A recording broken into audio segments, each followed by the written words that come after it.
यह है नेपच्यून, सौर मंडल का 8वां और सबसे आखिर का ग्रह। नेपच्यून एक रहस्यमयी और एक अंधेरी दुनिया है जो सन से काफी ज्यादा दूर है।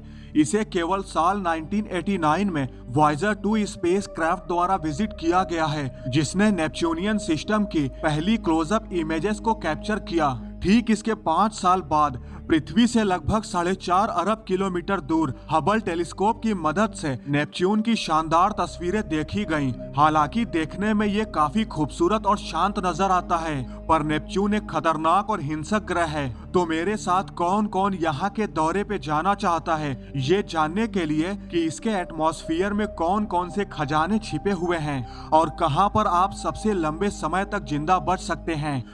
इन सभी सवालों के जवाब के साथ मैं लेकर आया हूँ आज का ये हमारा एपिसोड, जिसका टाइटल है क्या हो अगर आप नेपच्यून ग्रह में कूद गए।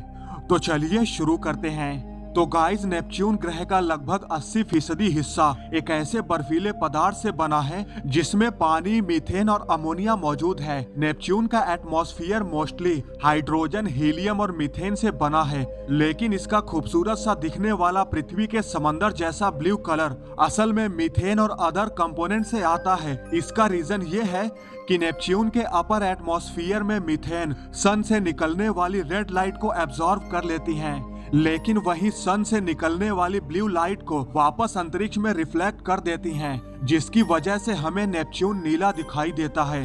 दोस्तों, नेपच्यून की स्टडी ज्यादातर पृथ्वी पर मौजूद ग्राउंड बेस्ड टेलीस्कोप से किया गया है, जिसका मतलब ये है कि अभी भी इसके आइसी इंटीरियर भाग में कई रहस्य छिपे हुए हैं। लेकिन वॉयेजर 2 स्पेस क्राफ्ट और पृथ्वी से कलेक्ट किए गए डेटा के कारण साइंटिस्ट नेपच्यून के स्ट्रक्चर और कंपोजिशन के कई पहलुओं का अध्ययन करने में सक्षम हुए हैं, जिससे उन्हें ये समझने में मदद मिली है कि इस आइस जायंट के अंदर क्या है। तो चलिए एक साइंस फिक्शन स्पेस सूट पहनते हैं और सीधे गोता लगाते हैं नेपच्यून की अजीब दुनिया में, ये देखने के लिए कि नेपच्यून के रहस्यमयी बादल के नीचे क्या है। अब क्योंकि ये मिशन किसी भी इंसान के लिए असंभव है, इसलिए मान लेते हैं कि आप काफी advance special science fiction space suit से लैस हैं। ऐसे सूट्स जो आपको नेपच्यून के विनाशकारी एटमॉस्फेयर से आपकी रक्षा करेंगे, जैसे कि वहाँ पर पड़ने वाली भयंकर ठंड और आपके पलक झपकने से पहले ही खत्म कर देने वाला टेम्परेचर, घातक रेडिएशन, ऑक्सीजन की कमी और इसका भयंकर दबाव। अब अगर आपने स्पेशल स्पेस सूट को पहनकर नेपच्यून की तरफ छलांग लगाई, तो जैसे ही आप नेपच्यून की तरफ गिरते हैं, आपको नेपच्यून के विशाल तूफान का अविश्वसनीय दृश्य आपके नीचे दिखाई देगा। यहाँ पर आप लगभग उसी स्पीड से नीचे गिरेंगे जैसे कि आप अर्थ पर गिरते हैं, क्योंकि नेपच्यून की ग्रेविटी सिर्फ 14% स्ट्रॉन्ग है हमारे प्लेनेट से। अब क्योंकि आप सन से बहुत दूर हैं, इसलिए यहाँ पर सनलाइट बहुत ही कम मात्रा में पहुँचती है।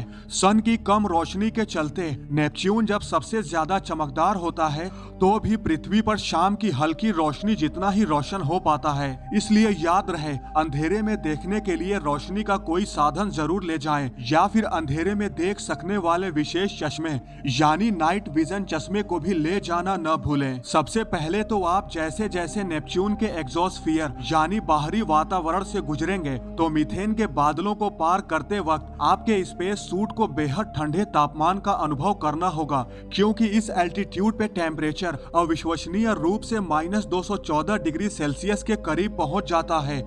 लेकिन जैसे ही आप थोड़ा और नीचे जाएंगे, यानी लगभग 30 माइल नीचे, आप अमोनिया और हाइड्रोजन सल्फाइड के क्लाउड्स में प्रवेश करेंगे।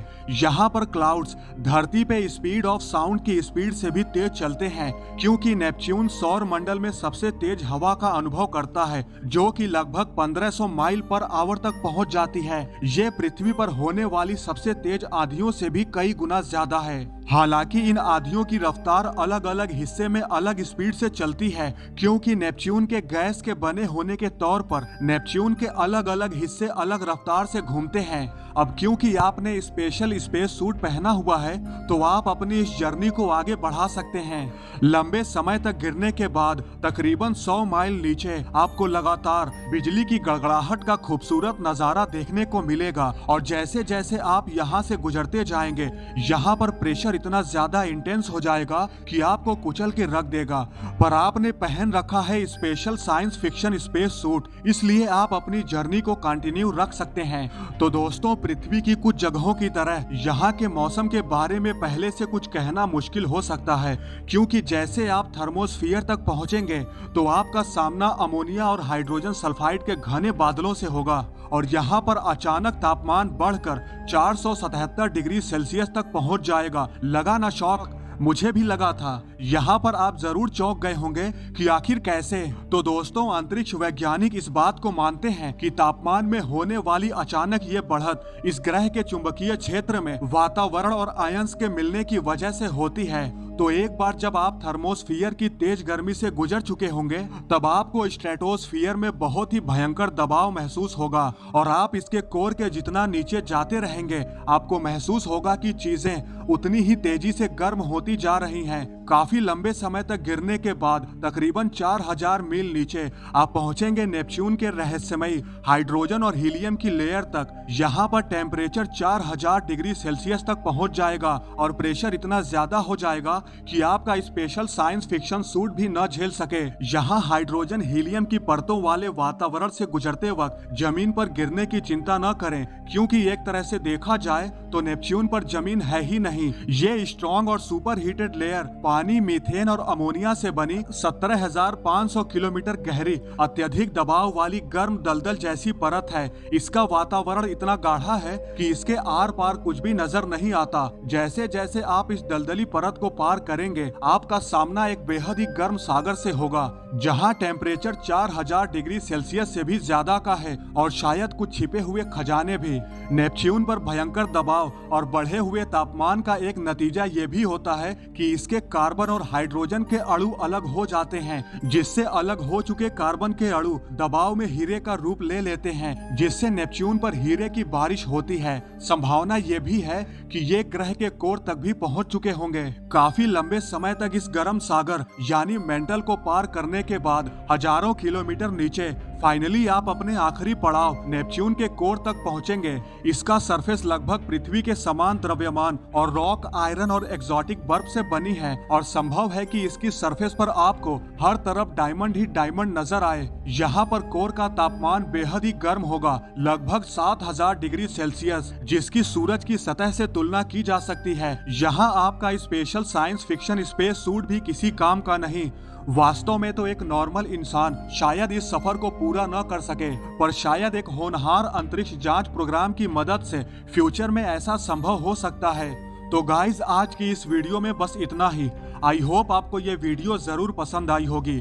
अगर आपको ये वीडियो पसंद आई है तो लाइक और शेयर करना न भूलें और ऐसी ही इंटरेस्टिंग वीडियो देखने के लिए हमारे चैनल को सब्सक्राइब करना न भूलें।